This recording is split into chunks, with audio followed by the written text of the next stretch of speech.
When people die, they remain in the memories of those left behind. It can be said that people continue to live in the hearts of others. We, who are left behind, will live honorably, and we will raise Chris and Maya, who have Ken's genes, in a respectable way. That is the greatest way to pay respect to those who have passed away. My mother said these words to me. Yes. Thank you. I'll do my best. Even though Maya and Chris are still children and have just started junior high school, honey. It was my mother, living with me, who helped me to be back on my feet when I just had to cry. My mother seems like a very calm and capable person when I say that. Hey. What the heck is this bitter paste? Mom, you've created another weird health food. I grated the skin of summer mandarins. The skin has nutrients, so eat it all. What? Try it yourself. Maya. You have bed hair, so brush it. Eat this instead, Maya. You are cute in bed hair. Every day passes, making a racket in this house. I am Allison, 44 years old. I lost my husband Kent, who was 2 years older than me, 2 years ago. He was caught in a medical checkup, went to the hospital, found to be ill, and then it was over in no time. It was my mother, who was already living with me at the time, who saved me from my grief. Perhaps, because she had already lost her husband, her words were enlightening. Thanks to that, I can say that I was able to be back on my feet so fast. My mother started living with us in this house when my father died. Kent, my husband, suggested to me to live together as he thought she must be lonely living on her own. Because our children had grown up, we were working well together, sharing the responsibility. Like my mother was in charge of housework, I worked part-time, and Kent worked at the office. It was just then Kent went out of the world all of a sudden. Kent was a respectable and kind husband, and I had no complaints about him, but there was a certain problem. It was something that had been bothering me since before he passed away. And when he passed away, that uneasiness grew bigger in my mind. The cause of the uneasiness was Kent's sister, Kathy. Kathy is a home economics teacher, and her husband is a social studies teacher who is 12 years older than her. Their older child is a girl and the younger one is a boy. What a great family. But this perfect sister-in-law has a haughty attitude towards me, which is horrendous. I'm a teacher, and my job makes my life worth living. But I feel sorry for you, working part-time. You're going through life not knowing the joys of a responsible job. Oh, but that's right, you rely on Kent's income, don't you? Oh, wait. Do you also rely on your mother to do the housework?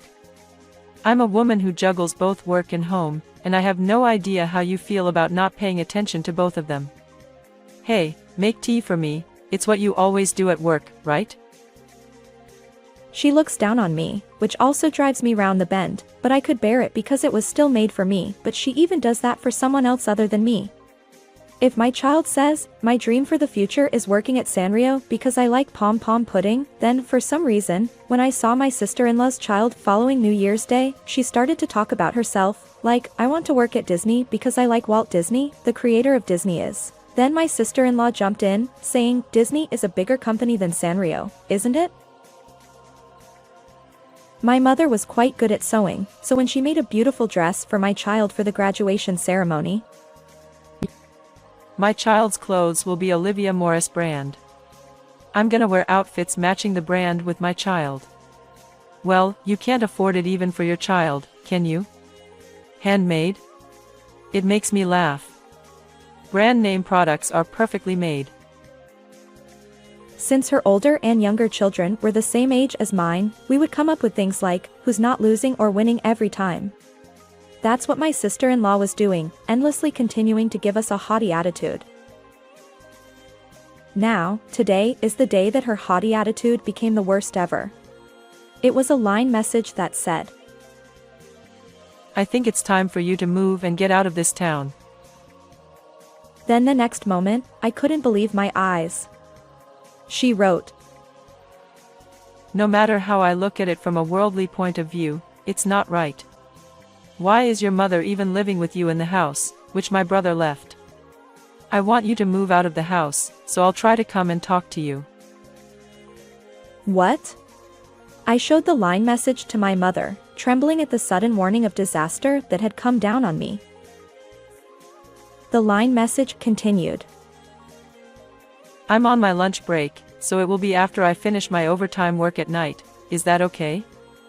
Unlike you who work part-time, I have to work overtime. Anyway, I was trying to calm down and think about how to deal with the accusations that my sister-in-law was going to bring against me. Even if something unpleasant happens, why does she come across with moving a house? No, it's impossible and it's so out of the blue. I don't really understand, but you'll know when she comes. Don't worry. Hey, more importantly, you're upset, which means you're not getting enough vitamin C. Get some grated summer mandarins. I don't care about summer mandarins right now. Let the summer mandarins back off.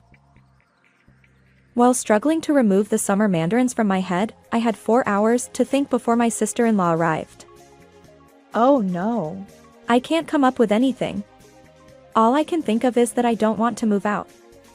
In the meantime, when I looked at my mother, she was eagerly pouring the new summer mandarin paste into a plastic container. No good, she is not even going to think about it. I have to do something, but I don't want to do this anymore. A cold sweat ran down my back. However, I didn't realize at that time that my mother's hands were faintly trembling with anger. I happened to learn that later. Now, my sister-in-law came over before 8 o'clock at night. So, the main question is. As soon as my sister-in-law sat down at the table, she cut to the heart of a matter. Actually, my mother has been getting vulnerable and she can no longer stay separated from me. So we want to move in here, after moving out of my apartment and my husband's apartment. The reason that my mother became vulnerable was because my brother passed away. I mean, everything that happened on your side is the cause, isn't it? My mother gave birth to my brother, who created this legacy and then passed away. So it's humanly rational to give the house to my mother, no matter what the law says, isn't it? It doesn't make sense, does it? It's strange that you're living in the house my brother left, but it's even stranger that your mother also lives here. I'm talking about common sense. What? If your own mother is going to join the family, shouldn't you be looking for a new place to live? Besides, is it our fault that your mother got vulnerable? Is it against common sense to live in my husband's house? What a great logic. When I was stunned by such a crazy theory, I couldn't even think of words to speak back to her, and I heard the voice. What a crazy logic. When I turned around, I saw my mother standing firm with her arms crossed. She had heaps of summer mandarin paste overflowing from her bowl. And she put the bowl of the piled up summer mandarin paste between my sister-in-law and me on the table with a bang. If you have a screw loose like that, I hate to say it to my daughter's sister-in-law, though, don't you think you're not getting enough vitamin C? When my mother said that, she stabbed the spoon into the pile. The piled up summer mandarin paste unpiled and fell on the table in a sticky mess. My sister-in-law let out a small yelp as my mother hit the roof. The extraordinary atmosphere automatically made me stop my mother. Mom. But she didn't stop what she had to say. I've been thinking of telling you for a while. You're always saying nasty things to my daughter. Also, what the heck is the line message you sent today? You made my blood boil. Mom. What is so special about the teacher? It was your brother who fell in love with my daughter and proposed to marry her in the first place. Mom. Also, you keep harping on about working part-time. Then why don't you tell your brother in person, not my daughter, in front of his grave, that he doesn't know what to look for in people? Mom. You shut up for a minute. I have something to say. As soon as I said Mom, which was intermittently followed by the words coming from my mother, she cut it off completely. My agitated mother didn't stop talking. Your mother gets sick from the mental stress of losing her son. I understand that and sympathize with her. I was sad, too, when my husband passed away. But are you saying that's why you're asking my daughter to leave the house where she has memories? If my existence is a reason to kick her out, then I will leave here and live in your house. That way you'll have two people, one of them is even the mother of your brother's wife. You even look after others as well as looking after students at work. You can show off even more and get people's attention at work, can't you? Well, my neighbor, Marie, doesn't seem to be getting on with her daughter-in-law, so I'll invite her to come and live at your place with me. Who the hell is Marie? Both my sister-in-law and I froze at the name of a stranger that suddenly popped out at us. And you are such a narcissist, aren't you? I think you just pretended to be passionate about your work, and didn't look after your family. In fact, if you look at your daughter's academic report this time, you'll see. Her attendance is extremely low. You don't know that because you leave for work before your kids go to school. Your older daughter hasn't been to either school, or to private tuition, of course. I saw her coming out of the game parlor in the shopping center. I called out to her, and was surprised to hear that she hadn't been to school for a long time. When I asked her how she was paying for lunch, she said she was taking it out of her mother's wallet. How dare you say you're doing your job well, if you don't know what's left in your wallet? I can't believe that a woman, who can't even keep track of her wallet balance, can say she's doing her job properly. I was surprised, too, because I didn't know that my sister-in-law's daughter hadn't been to school or anything like that. However, I was even more surprised that my sister-in-law, the daughter's own mother, didn't know about it. But also, it is incredible that my mother figured it out.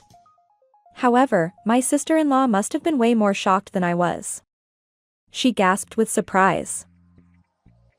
You don't have to go to school if you don't want to. That's just one of those social things. Even if you don't fit in at that school, you can have a good time at other schools.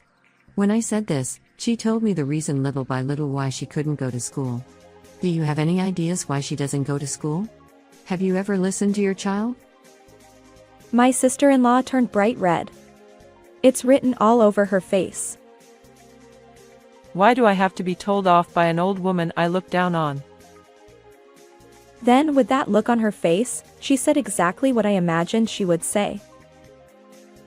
No, but isn't it too much to be told? I thought everything was going well because she didn't tell me anything. Then, would rather ask you, as you know, I work hard, go home, and devote my little time to my children, as much as I can. If you were me, madam, do you think you would be able to manage that? Don't say such arrogant things, even though you've never worked as hard as I have. I heard from my brother that you were only sewing in your spare time. No, I wouldn't have been able to. Quite simply, my mother admitted that she could not do as easily as my sister-in-law did. I saw my sister-in-law flinch when my mother suddenly backed off. Couldn't, but at least I created an environment where we could talk about everything at home. Your girl also talked to me as my kids used to do. You're always so concerned about how other people think of you. Then you made your child say that she wants to work at Disney even though she doesn't want to. I heard you made her memorize the words of the founder.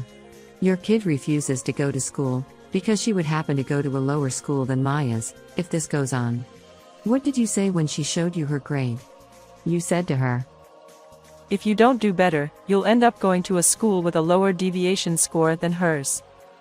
Are you gonna embarrass me? After that, you muttered that you couldn't expect anything from her anymore. If she is going to lose, you would have to do something about it and kick us out of town, before the high school entrance exam. Now I got the point, when I heard what you're saying, and what your girl said the other day. Children aren't just for show. Even though she tries her best to meet expectations, her mother only looks at the score. You don't even tell her anything like, how about trying this way? Or I'm watching over you. In the end, it's about how others think of yourself. She has worked hard for her mother, but she couldn't stand it anymore. She can't see the future, no matter how hard she tries. Besides, her mother ended up trying to harm other family members, as her child can't achieve the result. I don't think any middle school kid can be mentally stable in this situation. That's why she could no longer go to school or private tuition. This made me almost cry. I feel so sorry for her, don't you? However, my sister-in-law was filled with complete pride. Ah, you are really preachy. You got the information about my child's school refusal, and used that as a story to threaten me here. Who do you think you are? Then she sucked in her breath and shouted out. You're even living on pension. Ding dong. Oh, a guest is here. In the midst of this tension, I let out a slurred voice. It's not a guest, tell him to come in. Mother took a spoon stuck in summer mandarin paste, and ate the bitter summer mandarin paste on it herself. The way she held the spoon in her mouth, made her look like even a big daddy with a pipe in her mouth. Meanwhile, I headed for the entrance. When I opened the door, Good evening. the person standing at the entrance was my sister-in-law's husband. He was about 12 years older than my sister-in-law, so his hair is thinning out. I was called in by your mother. May I come in? Yes. Without understanding what the situation was, I told him to make his way to the living room. I'm sorry, I borrowed the phone book without permission, and made a call. Because you were groaning about what to do for 4 hours before this woman came. She said that. I don't care about the phone book at this point. Now, My mother offered him to sit in the chair next to her, and she waited for him to sit down, before starting again. Then, she said this to my sister-in-law. can you say those words again that you just said to me?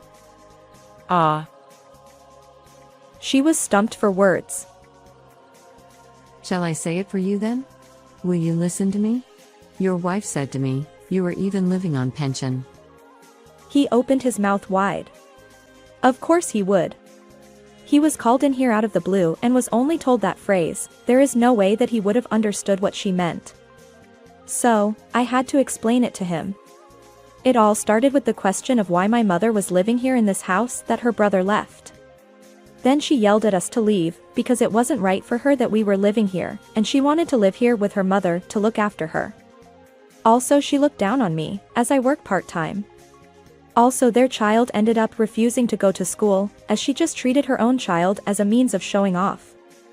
When she could see that her child was unlikely to achieve the results she wanted, she started plotting to get rid of us, which led to the current move-out drama.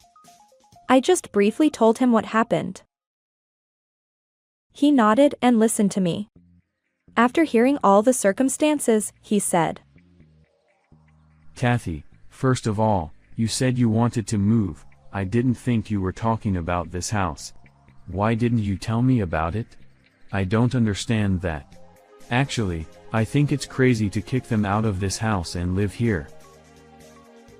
Secondly, what I want to say as a social studies teacher is, Then the tone of his voice became harsher. living on a pension is a legitimate right of taxpayers. Using it as a derogatory term for living on a pension is absolutely unacceptable. He continued. You do have a job, you are a teacher, and you are a mother. How many people have you sacrificed, and how many people have you disrespected for the sake of that kind of pride? You looked down on your sister-in-law, who works part-time, while you were saying you do have a job. Our daughter got cornered and couldn't go to school. Our rooms are so messy, aren't they? Because you don't do housework. But I've always thought that I was the one who decided to get married, and that it was my responsibility. But that's over now. You've shown off too much. He then bowed to us for the last time. This is my last duty as a husband. I apologize on behalf of my wife. I'm very sorry, and thank you for letting me know about our daughter. I heard my sister-in-law sobbing. Finally, my mother spoke to her. You called me a pensioner, didn't you? The clothes you're wearing now must be the Olivia Morris brand. I'm the one who sewed the clothes for that brand. My mother said she used to work for a major clothing company, but I didn't realize it was Olivia Morris. I never knew that. I wondered if the clothes, which my sister-in-law mentioned that the brand name products were perfectly made, were made by my mother. No wonder the clothes my mother made for us were all beautiful and did last a long time. After that, my sister-in-law and her husband got divorced. He took custody of their 2 children. They moved out, but it was such a rural area. Everyone at her work did see her true color, that she was full of pride. Also, she ended up quitting a job as a teacher because she couldn't stand the situation. On the other hand, I've been spending every day with my scrappy mother and 2 cheeky daughters. Hey, Mom, what now?